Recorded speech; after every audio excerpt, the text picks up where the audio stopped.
मेरे ख़्याल से अब कहने की क्या गुंजाइश है, अब तो देख लिया है और आप लोगों ने भी देखा है, तो इस खूबसूरत सीरीज़ ऑफ वीडियोस को खूबसूरत ही कहा जा सकता है। वेरी वेल डन और बहुत इसमें अट्रैक्टिव है और ये मेरे ख़्याल से अपने अंदाज की ये पहली चीज़ है। गीत तो मैंने ऐसे सुने हैं वीडियोस पे, लेकिन इस तरह से शायरी को प्रेजेंट करना ये एक अच्छा कदम है और मैं उम्मीद करता हूँ कि बहुत से लोग इनकी नकल करेंगे। बहुत खूब, बहुत खूब। शबाना मैम, मैं चाहूंगा कि आप कुछ कहें। देखिए, मैं तो माजरत चाहती हूँ क्योंकि जहाँ इतने दिग्गज शायर हैं वहाँ मेरी क्या हैसियत। नहीं, मुझे हमेशा ये बोला जाता है कि देखिए, आपके वालिद शायर, आपके शौहर शायर, आपके ससुर शायर, तो क्या आप भी शायरी करती हैं? तो मैं कहती हूँ नहीं, मैं इंस्पिरेशन देती हूँ। तो मैं सामने बैठ जाऊँ और आप लोगों को इंस्पायर करूँ, लेकिन अपनी तरफ से ये ज़रूर कहना चाहूँगी कि आपने कहा था शायद कि उर्दू एक्सटिंक्ट हो रही है। मैं 1 मिनट को भी नहीं मानती हूँ कि हाँ, कुछ स्पीकर है यहाँ का या कुछ उसमें हो रहा problem. I request sound check please, थोड़ा सा वॉइस एको हो रहा है, इसको आप प्लीज कूल डाउन कीजिए थोड़ा सा। या जी, and please maintain the silence, I request everybody. या लेकिन मैं दाद देती हूँ सरताज को, क्योंकि जो इतने अच्छे मशहूर सिंगर हैं उन्होंने इस टेम्पटेशन को कर्ब किया है कि नहीं, शायरी को शायरी की तरह पेश करें और उसमें कहीं भी गायकी नहीं डालें। तो जाहिर के it lends a kind of purity to it which is very nice. और जो मुझे बहुत अच्छा लगा वो आपका अंदाज है। वो एक जो आप मुझे याद नहीं है, but where he says you know where the dough can क्या है वो, नो डो। अच्छा, अगर गजाला को ये तेरा नाज मिले तो उसका जो अंदाज है वो मुझे बहुत अच्छा लगा। तो आप चाहे कितने भी हम्बल बने, अंदर से आप ओवर कॉन्फिडेंट इंसान है। तो पोल खोल दी मैंने इनकी। मैं इनको बहुत अच्छी तरह से जानती हूँ। इन्होंने मेरे बेटे का रोल किया था ब्लैक प्रिंस में और हमने बहुत सारा वक्त एक साथ गुजारा था। तो आप इनकी ह्यूमिलिटी पे बिल्कुल मत जाइए, इनके जो अंदर का कॉन्फिडेंस है उसको दाद दीजिए। ये बहुत वायरल होने वाला है वीडियो। एंड सरताज साहब ने तो मुझे भी इंस्पायर कर दिया। कुछ शायरी मैंने आपके लिए भी लिखी थी बीच में, आई होप आपको अच्छी लगी हो जी। And of course Irshad Kamil sir हमारे साथ मौजूद है। सर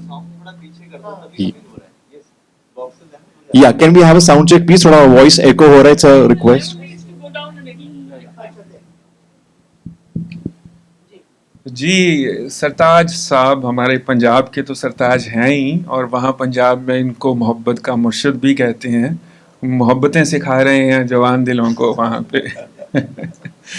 तो ये शायरी का अंदाज़ बहुत ही मुझे पसंद भी आया और अच्छा भी लगा, जिस तरह से वीडियोस इन्होंने बनाए। और मैं जानता हूँ, जैसे मैम ने कहा कि इनके कॉन्फिडेंस की बात, क्योंकि ये भी उसी यूनिवर्सिटी के प्रोडक्ट हैं जिस यूनिवर्सिटी की प्रोडक्ट मैं हूँ, तो ये बात उनके साथ भी जाती है और ये बात मेरे साथ भी जाती है कि ऊपर की जो ह्यूमिलिटी है उस पे मत जाइएगा, अंदर के कॉन्फिडेंस पे जाइएगा। आई बैक दैट। मैं अभी इनसे कह रहा था कि ये ठीक है, ह्यूमिलिटी अच्छी है, इतनी ज्यादा मत रखा कीजिए, लोग मान जाएंगे। तो बहुत बहुत मुबारकबाद और बहुत ही अच्छा अंदाज, बहुत करीने से चीज़ों को शायरी की तरह पेश किया गया, जैसा कहा मैम ने भी। और एक सबसे बड़ी बात जो मुझे इसमें लगी कि जनरली क्या होता है, हम जो पंजाब से आते हैं उनके तलफ़्फ़ुज़ के बारे में बड़े थीसिस लिखे जाते हैं। तो वो एक बहुत ख़ास बात है जो रिसाइट किया है सरताज ने। बहुत बहुत मुबारकबाद के साथ आपको ये उर्दू शायरी, ये एल्बम मुबारक। क्या बात है, जोरदार तालियां हो जाए। एंड पंजाब यूनिवर्सिटी की बात को बिल्कुल बैक करता हूँ, बिकॉज मैं भी मगर मैं बहुत गौर से सुन रहा था, इन्होंने तलफ़्फ़ुज़ की कोई गलती नहीं की है, बल्कि जब लफ्ज़ फलक आया तो मैं सोच रहा था एक नॉर्मल पंजाबी होने के नाते इन्हें फल्क बोलना चाहिए, लेकिन उन्हें फलक ही कहा। ये रिकॉर्ड कर लिया जाए प्लीज। ये ऑथेंटिसिटी हो ताकि बाकी पंजाबी इनके खिलाफ हो जाए। नहीं, वो भी सीख लें हमारे कॉन्फिडेंस से। जिन्होंने रिकॉर्ड नहीं किया प्लीज हाथ खड़े करो, व्हाट्सएप करते हैं। जी प्लीज। मैं छोटी सी बात कहना चाहता हूँ। जब ये वीडियो जैसे मैडम ने कहा ना कि मेरे में कॉन्फिडेंस, इनर कॉन्फिडेंस है, जब बना रहे थे, जब एडिट हो रहा था, रिकॉर्ड हो रहा था, तो बस क्या बात है, सरताज हैं। आज पहली बार मुझे लगा कि इधर सर बैठे हैं, इधर मैं, और मैं ऐसे देखता रहता था कि बार बार, आपने पता नहीं नोटिस किया कि नहीं, मैं उनको पूछा अच्छा अच्छा लग रहा है ना आपको, फिर सर को, सर हो सकता है नीचे कुछ गलतियां हों जिसमें हमने टाइप किया है वो मैंने नहीं किया है। तो मैं अपने आप को सेव कर रहा था, लेकिन नहीं मतलब इन्हें ज्यादा से ज्यादा ये शक था कि शायद नीचे कोई गलती, ऊपर तो गलती का सवाल ही नहीं।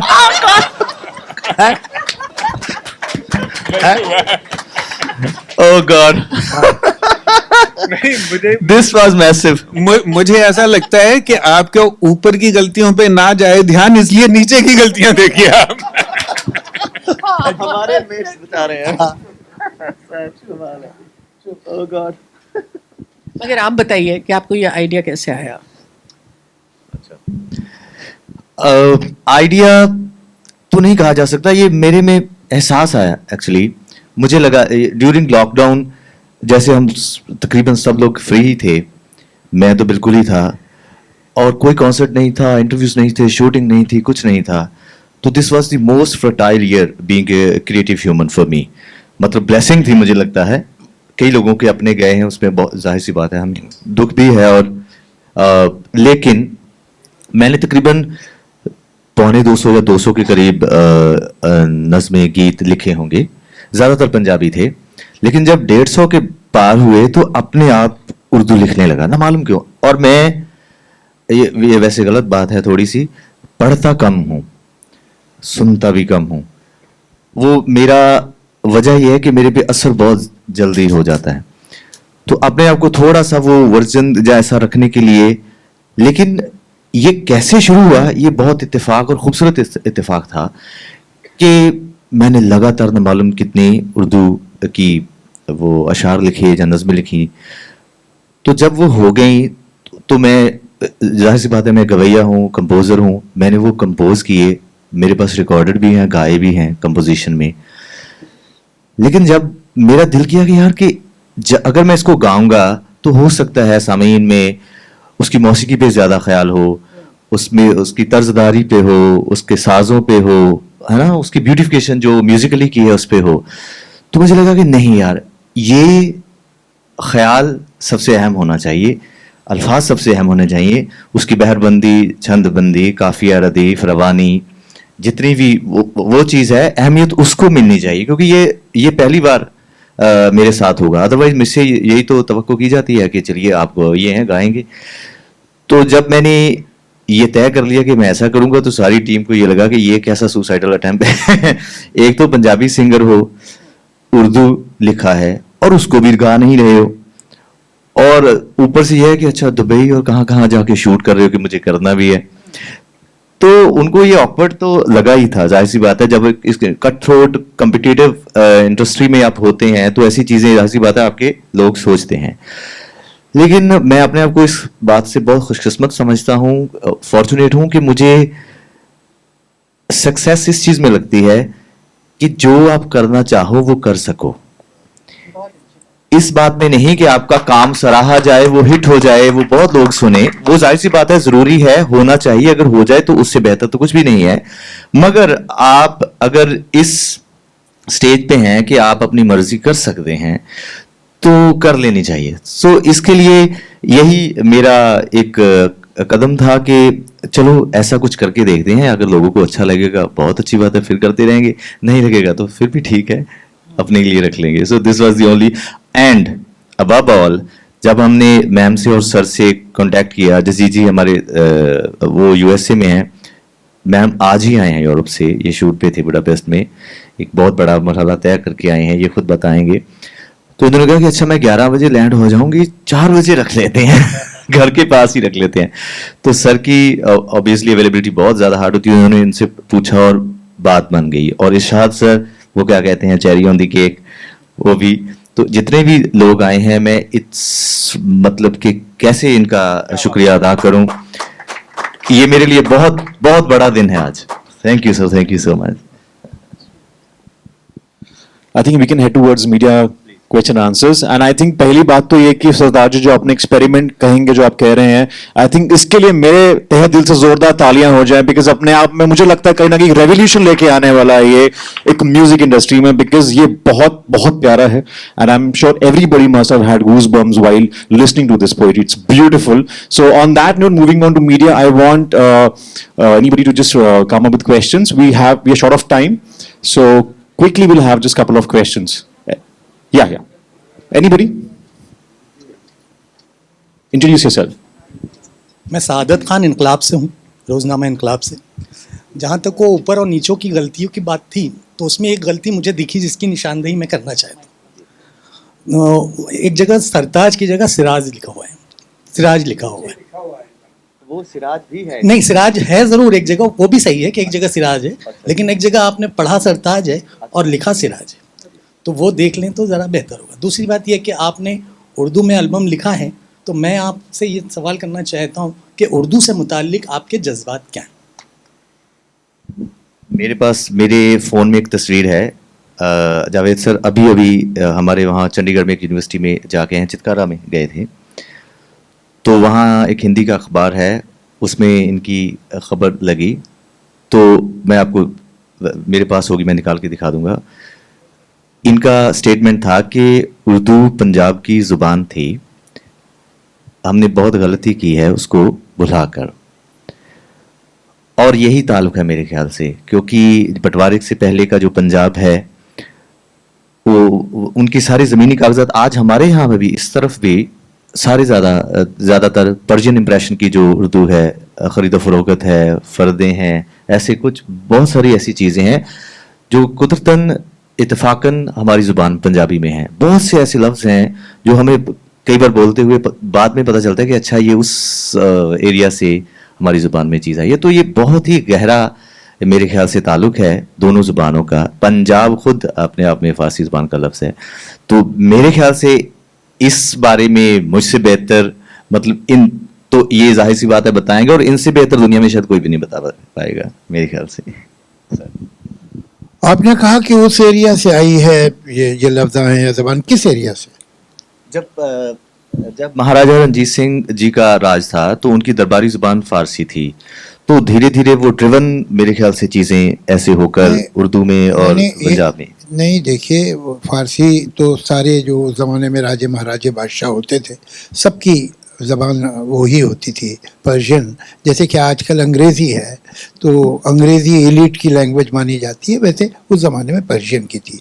बाकी ये ज़बान जो है, ये कहीं से नहीं आई है, ये आप ही की ज़बान है. उधर से किधर से आई है? ये हिंदुस्तान से बाहर कहाँ बोली जाती है? ये पाकिस्तान तो कल बना है, तो बाकी तो हिंदुस्तानी था ना. हिंदुस्तान से बाहर ये कहीं नहीं बोली जाती. ये ईरान में थोड़ी बोली जाती है, ये उज़्बेकिस्तान में थोड़ी बोली जाती है, ये कज़ाकिस्तान में थोड़ी बोली जाती है, ये मिस्र में थोड़ी कहीं नहीं बोली जाती. ये सिर्फ हिंदुस्तानी बोलते हैं. अब उनमें से कुछ पाकिस्तानी हो गए, कोई बात नहीं, चलो ठीक है. लेकिन ये कि ये ज़बान हमारी है. और मैंने ये कहा था कि 20वीं सदी में, देखिए 19वीं सदी में इस ज़बान में जो कंट्रीब्यूट किया है वो दिल्ली और लखनऊ ने किया है, बहुत मेजर कंट्रीब्यूशन. ये सारे बड़े शायर जो 19वीं सदी में पैदा हुए थे, 19th सेंचुरी में, वो थे दिल्ली के और लखनऊ.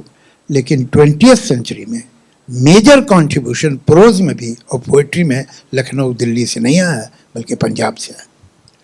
जितने बड़े पोइट्स हैं, बड़े राइटर्स हैं, वो पंजाब की, ज़्यादातर पंजाब के थे. ऐसा नहीं कि इधर बिल्कुल थे ही नहीं, लेकिन ज़्यादातर पंजाब के थे. वो फैज़ हो, इकबाल हो, अहमद नदीम कासमी हो, वो साहिर हो, ये सारे के सारे पंजाब के लोग हैं. कृष्णचंद्र, राजन सिंह बेदी, ये जाइंट्स हैं प्रोज के, तो ये सब पंजाब से आए थे.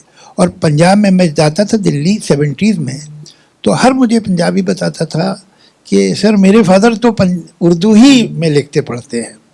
अब इतना फ़र्क हुआ है 40-50 साल में कि अब लोग मुझे बताते, सर मेरे ग्रैंडफादर तो सिर्फ पंजाबी उर्दू ही में लिखते पढ़ते थे. अरे मगर भाई, जब आपके फादर और ग्रैंडफादर पढ़ते थे तो आपने पार्टीशन की वजह से क्यों छोड़ दिया? पार्टीशन इसलिए कि पाकिस्तानियों ने कहा कि उनकी ज़बान है, तो वो तो कश्मीर के बारे में भी यही कहते. तो आप मान जाएंगे क्या? ये कैसे मान गए आप? ये आपकी ज़बान है। और पंजाब का जो कंट्रीब्यूशन है, मॉडर्न उर्दू पोइट्री और प्रोज के बारे में सोचा ही नहीं जा सकता बिना पंजाब के। तो ये आप लोग का फर्ज बनता है, बिकॉज आपके पास एक स्टेट है, आपके पास एक सरकार है, आपके पास एक पूरा सिस्टम है, कि आप इसको नर्चर करें, पाले थोड़े। फिर भी यानी बुरे से बुरे वक्तों में भी हमें एक आध इरशाद कामिल मिल जाता है, ऐसी बात नहीं है, लेकिन ऐसे बहुत होने चाहिए भाई। तो देखिए हमारे यहाँ जो इवन सॉन्ग राइटर्स में पंजाबियों ने क्या काम किया है, वो शायर हों, राजेंद्र कृष्ण हों और आनंद बख्शी हों, गुलजार साहब हों, ये सब पंजाब के ही तो लोग हैं। तो अभी तक देखिए उनकी धमक बाकी है। तो ये मैं समझता हूँ कि हिंदुस्तान में उर्दू का मुस्तकबिल बहुत हद तक पंजाब के हाथ में है, और ये आप लोग की जिम्मेदारी है कि इस ज़बान को संभाल के रखिए, संवारिए। और ऐसे सरताज साहब जैसे बहुत से ताज होने चाहिए। चलो इन्हें सरताज रहने दीजिए, मगर कम से कम ताज तो हो सकते हैं, तो वो कीजिए, बहुत ज़रूरी। और ये पैगाम आप लोग जब वापस जाएं तो आप पंजाब में यूनिवर्सिटीज़ कॉलेजेस को भी दीजिए और पंजाब की सरकार को भी दीजिए। नेक्स्ट वन, क्या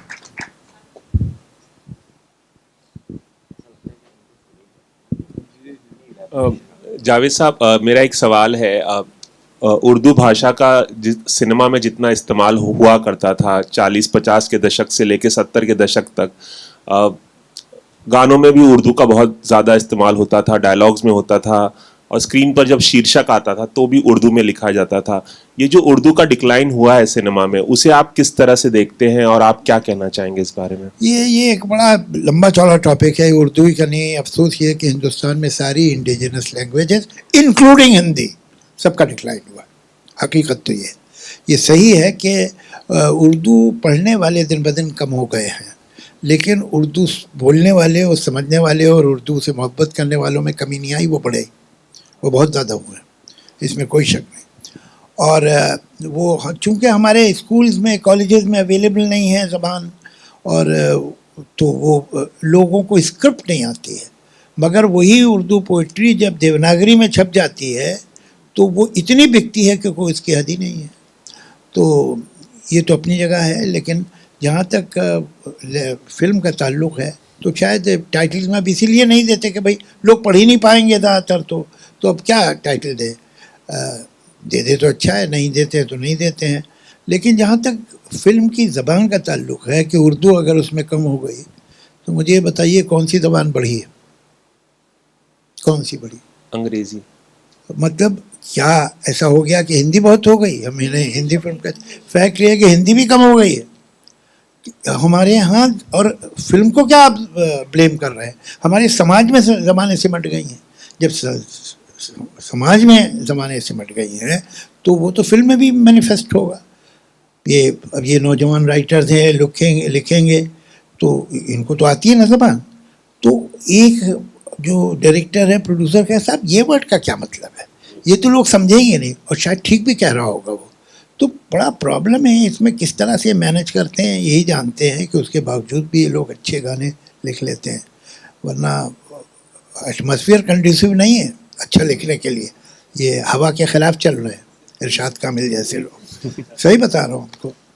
और गजल की जो पॉपुलैरिटी है उसको आप कैसे फिर नहीं, एक अभी तरफ तो हम श्रिंक कर रहे हैं, दूसरी तरफ से गजल पता नहीं कहाँ पॉपुलर, मुझे मालूम नहीं। एक तो गज़ल है क्या यही लोग नहीं जानते, और वो जो लोएस्ट कॉमन डिनोमिनेटर वो गाते हैं ना कि शराब चीज़ है ऐसी ना छोड़ी जाए, उससे गज़ल की बदनामी हो रही है, वो उससे गज़ल का फायदा नहीं हो रहा। गज़ल भाई नहीं, मगर जगजीत सिंह को तो बहुत हाँ, जगजीत सुनते सिंह हैं, ने अच्छी याद दिखाई। और बाहर भी, मुल्क के बाहर भी हाँ जगजीत वो सिंह को एक बहुत सुनते है, हैं। लेकिन आपको हकीकत ये बताऊं कि 90% लोग तो जानते ही नहीं कि गज़ल का स्ट्रक्चर क्या है, क्या गज़ल, यही नहीं जानते। इसको उस डिटेल में कहाँ जाएं।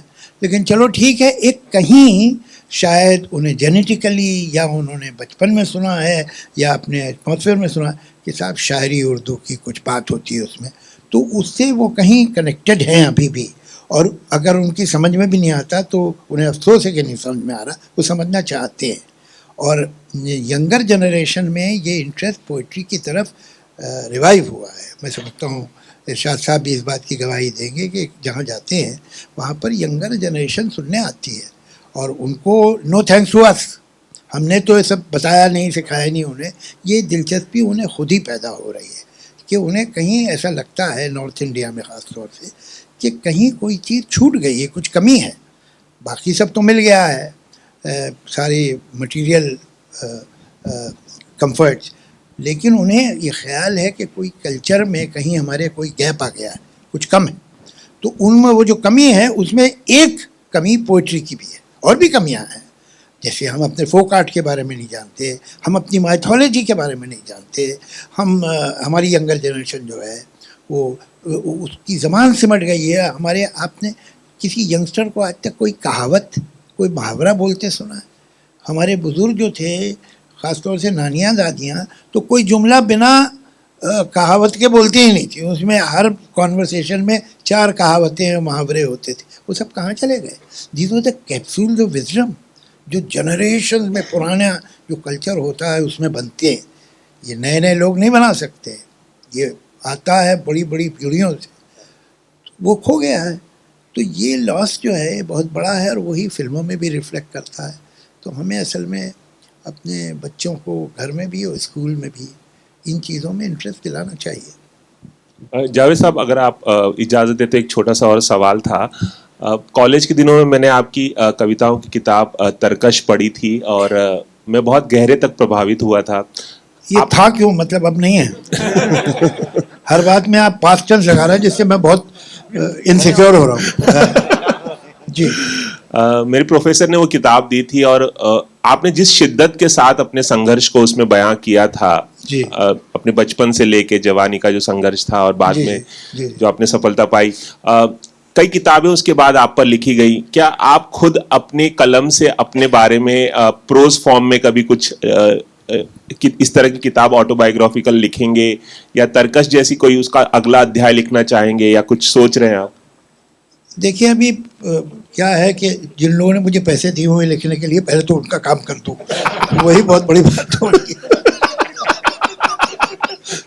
अच्छा, बाकी है कि इन दिनों क्या है जरा तो ओवर सेचुरेशन हो गया, मैं को थोड़ा एम्बेरस हो गया हूँ। एक किताब आई थी दिसंबर में और एक किताब आई जनवरी में। अब उसके बाद अगर मैंने कोई किताब अपने बारे में लिखना खुद सोचा तो कोई ना कोई मुझ पे केस कर देगा। तो ये जो है 2 आई गई हैं, अब देखेंगे कभी। और ज़्यादा कुछ अपने बारे में लिखना इंटरेस्टिंग मुझे नहीं लगता। मुझे लगता है कि अगर लिखना है तो ये लिखो कि क्या देखा, क्या किन लोगों से मिले, दुनिया में देखा क्या, जाना क्या, वो ज़रूरी इम्पोर्टेंट है। मैंने फिर ये किया, फिर मैं यहाँ गया, फिर मैं ये बोल, ये सब फर्स्ट पर्सन में कॉन्वर्सेशन इंटरेस्टिंग नहीं होता है और बड़ा वो कुछ सेल्फ इंटेलिजेंस जिससे मुझे कोई दिलचस्पी नहीं। तो मुझे मुश्किल लगता है ये, लेकिन बहुत सारी आइडियाज़ हैं जहन में कुछ लिखने के लिए। आप दुआ कीजिए कि मैं अपनी तरह सुस्ती और काहली कम करूं और वो काम करूं। The next question, please. Anyone?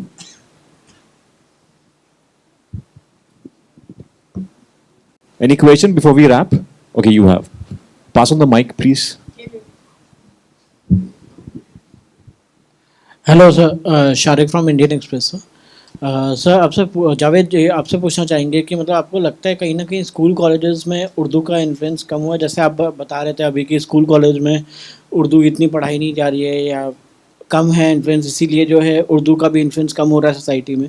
आपको लगता है कहीं ना कहीं बचपन में जो है आजकल के पेरेंट्स, स्पेशली आजकल के पेरेंट्स जो है इंग्लिश में बात करते हैं बच्चों से और मतलब कि नॉर्मल लैंग्वेज में बात नहीं करते हैं, सिर्फ इंग्लिश में बात कर रहे हैं, उसकी वजह से भी बच्चों। आप सही कह रहे हैं। अगर मतलब हम लोग कहाँ चले गए हैं, कभी सोचिए। कोई भी आदमी, उर्दू तो छोड़िए, हिंदी जो हमारी नेशनल लैंग्वेज है, अगर कोई आदमी हिंदी बिल्कुल सही बोलता है और अच्छी बोलता है तो आम आदमी की दूसरे की राय ये होगी कि इसकी अपब्रिंगिंग बहुत ही गरीब घर में हुई है, कहीं ये खाते पीते घर का नहीं है। तो ये तो हमारा इन्फीरियरिटी कॉम्प्लेक्स हो गया कि हमारे यहाँ अपनी ज़बान सही बोलना जो है, इसके मतलब है कि कुछ कमी है आप में। क्या आप हिंदी सही बोलते हैं तो इसके मतलब है पता नहीं कहाँ से आया आप। ये वैल्यू सिस्टम हो गया हमारा और हमें इसके ख़िलाफ़ जो है बिल्कुल प्रोटेस्ट करना चाहिए। बात क्या है, अब हम उर्दू उर्दू उर्दू ही कर रहे हैं, ठीक है, वो उर्दू का जो बात थी वो मैंने कही, लेकिन हकीकत ये है कि एक गुजराती बच्चे को ठीक से गुजराती नहीं आती, एक पंजाबी बच्चे को ठीक से पंजाबी नहीं आती, सिंधी बच्चे को सिंधी नहीं आती। ये बहुत अफसोस की बात है।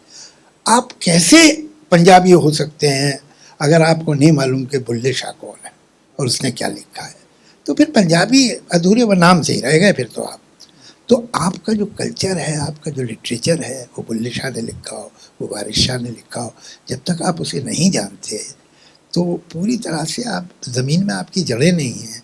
कितने सिंधी बच्चे आज होंगे, चलो फिर भी पंजाब है तो फिर भी कुछ पता चल जाता है, कितने सिंधी बच्चे पता होंगे कि जिनको मालूम है कि सिंधी में क्या लिटरेचर हुआ है, और कितने बड़े बड़े पोइट्स पैदा हुए सिंधी, नहीं जानते। मैं तो नौजवानों से, सिंधी लड़कों और लड़कियों से बात करता हूँ तो हैरत से पूछते हैं मुझे, क्या बोल हिंदी में, सिंधी में पोइट्री, सिंधी में जाइंट्स पैदा हुए हैं, इतनी रिच लैंग्वेज है, संबंधी खत्म हो गया।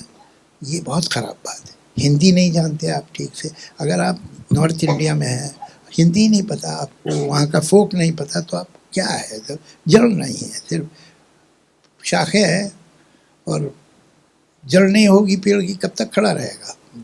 तो ये मुझे इस बात का, ये सिर्फ एक उर्दू का गम नहीं है, एक समय था कि हम उर्दू का गम करते थे, अब तो हर भाषा का गम कर रहे हैं, सिचुएशन ये हो गई।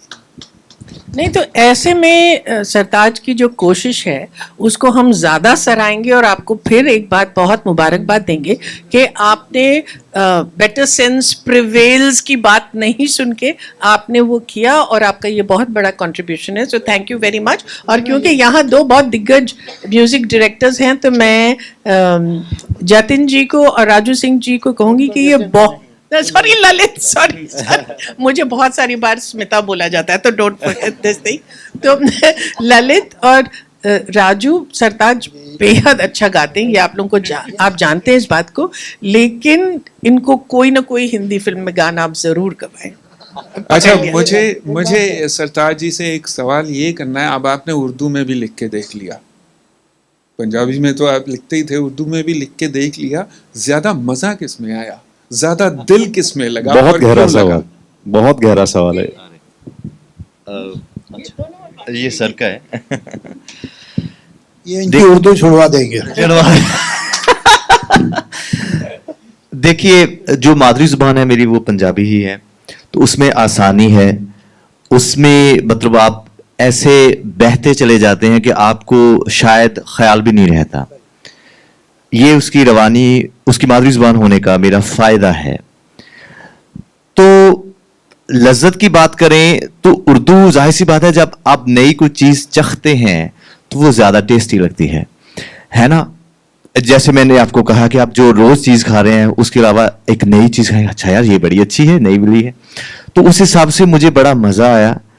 और जब आपकी तारीफ हो जाए उस पे और ऐसे शख्स कर दें कि अच्छा वाह तलफ़ुज़ की दुरुस्तगी है, इतना मेरे लिए मतलब ऐसा है कि जैसे ऑस्कर मिल गया। तो मुझे आज भी याद है 4-5 साल पहले मैं घर गया था शबाना जी के, तो हम लोग जब शूट करते थे तो एक ही होटल में होते थे ब्रिटेन में, द ब्लैक प्रिंस। तो वहाँ ब्रेकफास्ट करते हुए मैंने आप इनको कभी सुनाना कि अच्छा ये देखिए मैं ऐसा भी लिखता हूँ, कि वो एक मेरा गाना ही था। तो मैंने कहा ये देखिए आपका नाम आता है इसमें, शबाना पल लड़खड़ाने लगे हैं।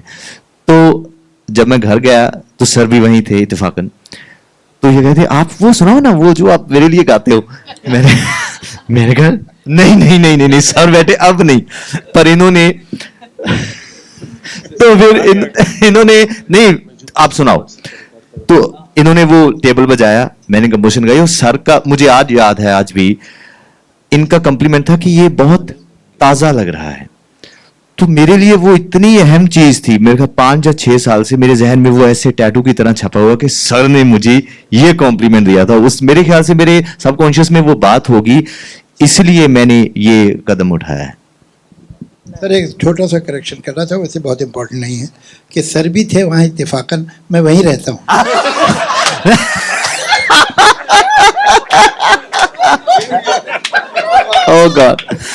Oh God, zenith of sense of humor.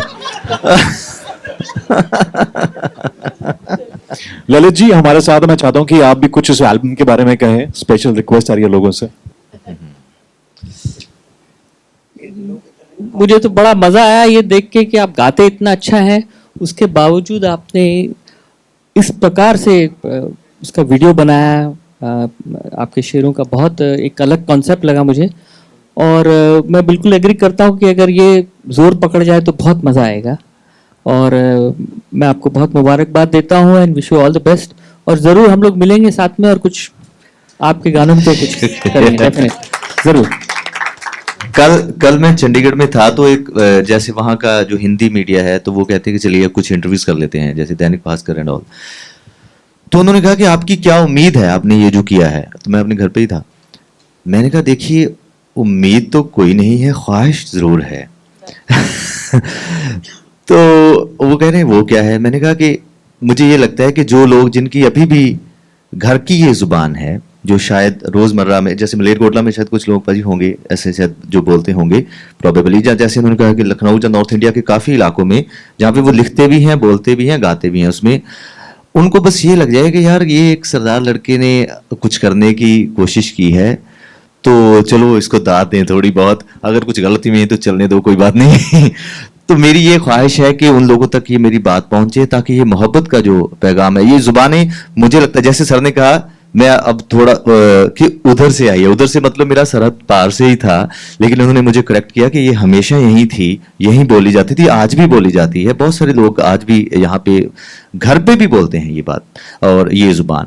लेकिन ये मसला ये है कि जुबानें मजहबों में बंट गई हैं। अब हम माने या ना माने, लेकिन ये हकीकत तो है ही कि ये इनकी जुबान है, ये इनकी जुबान है, पंजाबी सिखों की जुबान है। तो उसका अभी मैं शबाना जी से बोल रहा था कि जैसे सर बोलते हैं ऐसा लगता है कि ये बोलते ही जाएं, बस हम लोग ये माइक रखें। और जितनी जिंदगी की बारीकियां, मैं इनकी वीडियोस देखता रहता हूं, जब गुलजार साहब आए थे, इनकी किताब रिलीज हुई थी, आज भी अगर मेरा यूट्यूब आप खोलोगे तो इनकी कन्वर्सेशन चल रही होती है। मुझे ये लगता है कि कई शख्स ऐसे होते हैं जो अपने फन से भी बड़े होते हैं, कई लोगों का फन उनसे बड़ा होता है, लेकिन जावेद सर ऐसे शख्स हैं जो अपने फन से बहुत बड़े हैं। मतलब ये वैसे बोलते हैं, शायरी ना भी करें तो वो मतलब इतनी बारीक जिंदगियां समझा जाते हैं। सर इस पे मुझे प्लीज एलैबोरेट थोड़ा सा करें कि ये जो जुबानें मानी जाती हैं कि ये मजहब की ये जुबान है, इसको हम कैसे मतलब डिल्यूट कर सकते हैं किसी तरीके से। अब कोई जिद ही कर ले तो आप कुछ कर ही नहीं सकते, लेकिन हकीकत ये है कि दुनिया में बहुत से मुल्कों में पार्टीशन हुआ है। ऐसा नहीं है कि सिर्फ हिंदुस्तान में, बहुत से मुल्कों में पार्टीशन हुए हैं। लेकिन पार्टीशन हमेशा माइनॉरिटी मांगती है, हर जगह, all over the world. Minority कहती है हम तो इनसिक्योर्ड हैं तो हम अलग मुल्क चाहते हैं। पाकिस्तान दुनिया का एक मुल्क है जिसमें मेजॉरिटी ने पार्टीशन मांगा। 10 करोड़ बंगालियों ने 7 करोड़ नॉन बंगाली से कहा हम अलग मुल्क चाहते हैं, बांग्लादेश जो बाद में बना। और उनका मेन इशू था बंगाली, हमको उर्दू नहीं पढ़नी है, हमें बंगाली पढ़नी है। वो सब मुसलमान थे। 10 करोड़ मुसलमानों ने कहा कि हमको बंगाली पढ़नी है, हम बंगाली हैं। इसके आगे भी अगर कोई मजहब में सवाल डाल रहा है तो उसकी मर्जी। कहाँ है, क्या रियलिटी इसकी? पंजाबी क्या सिखों की जबान है? किसने कहा? तो पंजाब में जो हिंदू रहते हैं वो क्या जर्मन बोलते हैं? क्या बोलते हैं वो? पंजाबी बोलते हैं। पंजाबी पंजाब की जबान है, सिखों की जबान नहीं है। और जो सिख पैदा हुए हैं और पले बड़े हैं बिहार में, उन्हें एक वर्ड नहीं आता पंजाबी का, वो ठेठ बिहारी बोलते हैं। मैं मिला हूं उन सिखों से जो ईरान में पैदा हुए हैं और सिख हैं और रिलीजियस सिख हैं, वो पर्शियन में बात करते हैं। मैं तो एक दिन गया एक जगह, एक होटल में लंदन में, 3 सिख थे वहाँ और वो खेल रहे थे बिलियर्ड, और तीनों आपस में पारसी में बात कर। मैंने डब फिल्म देख रहा हूँ, मुझे तो ऐसा लगा कि जब फिल्में डब हो जाती है ना दूसरी लैंग्वेज में, 3 सिख खड़े हुए अपना बिलियर्ड खेल रहे हैं, पर्शियन में बातें कर रहे हैं। तो इलाकों की होती है ज़बान, इलाकों की होती है, मज़हबों की नहीं हो सकती। अगर मज़हबों की ज़बान होती तो पूरी यूरोप की एक ज़बान होनी चाहिए थी, पूरे मिडिल ईस्ट की एक ज़बान होनी चाहिए, तो ऐसा तो नहीं है। पूरे लैटिन अमेरिका की सब कैथलिक हैं, एक ज़बान होनी चाहिए, तो नहीं। तो ये इलाकों की, बंगाल की, पंजाब की, केरला की, उड़ीसा की, अलग अलग ज़बानें इलाकों की होती है, मज़हब की नहीं होती। और ये एक झूठ बोला गया, ये जो टू नेशन थ्योरी थी वो थ्योरी गलत थी। उस झूठ को निभाने के लिए ये एक झूठ ये भी था कि ये उर्दू जो है ये मुसलमानों की ज़बान। किन मुसलमानों की? तमिलनाडु में जो आज मुसलमान रहते हैं उनकी ज़बान है। मलयाली जो हैं मुसलमान बहुत हैं, 1/3 ऑलमोस्ट 1/3 पॉपुलेशन केरला की मुस्लिम। वो क्या बोलते हैं? उर्दू बोलते हैं। वहाँ का तो सबसे one of the biggest writer जो है वहाँ का लिटरेट, जो कि 100% लिटरेट एक ही स्टेट है इंडिया में, वो है केरला। वहाँ का एक जो मेजर राइटर प्रोज का, उसका नाम है बशीर।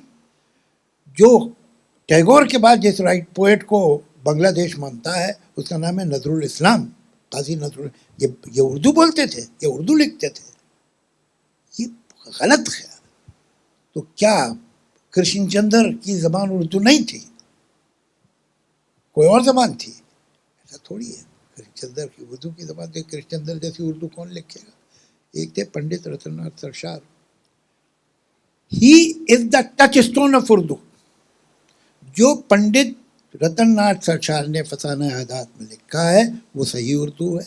और जो उसके खिलाफ लिख रहा, कोई लाइन जिसमें उन्होंने इस चीज़ को बोला कि मैस्कुलिन जेंडर दिया या फेमिनिन जेंडर दिया, इस वर्ड को ऐसे इस्तेमाल किया तो यही सही है। उससे अलग और उसके खिलाफ अगर कोई बोलेगा या लिखेगा तो गलत है। इतनी उनकी लैंग्वेज को करेक्ट माना जाता है। He is the touchstone, Pandit Ratannath Sarshar. तो ये सब तो कहने वाली बातें हैं। हकीकत ये है कि मज़हब तो लैंग्वेज हमसे मांगता है भाई। कोई ऊपर से खुदा ने तो कोई लैंग्वेज भेजी नहीं, सब इंसान। खुदा हमारी बनाई हुई लैंग्वेज में तो बात करता बेचारा, तो उसके पास अपनी कोई लैंग्वेज ही नहीं है। मज़हब में वो कहाँ से देगा लैंग्वेज? तो होगी तो देगा ना। जावेद साहब, बहुत good. Thank you so much. We are done with the media. Thank you. We've already done two. I want Ramesh Talwar to please say a line on this album. भाई मैं बहुत ज़्यादा इम्प्रेस हुआ। मतलब मैं सच कह रहा हूँ कि एक तो जिस ढंग से टोटल पिक्चराइजेशन की, जिस ढंग से इन्होंने जो एक्सप्रेशन अपने दिए हैं, वो मैं मतलब खो गया था सारा उसमें। रियली बहुत बहुत मुबारक, बहुत अच्छा रहा।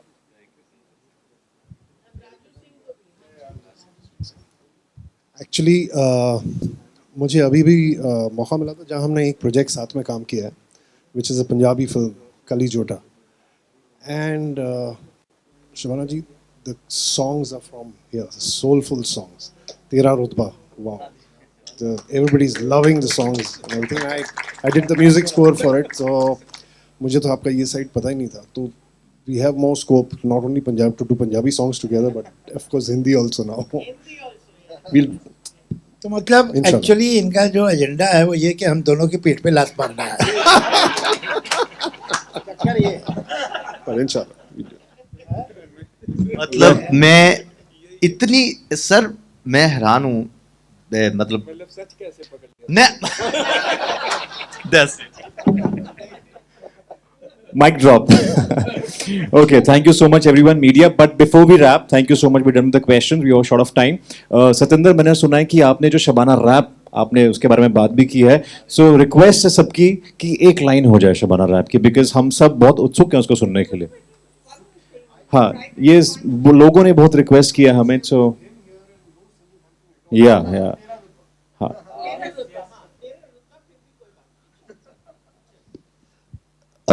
हमारी एक फिल्म सर अभी आई थी, वो पंजाबी में थी, उसका नाम है कली जोटा।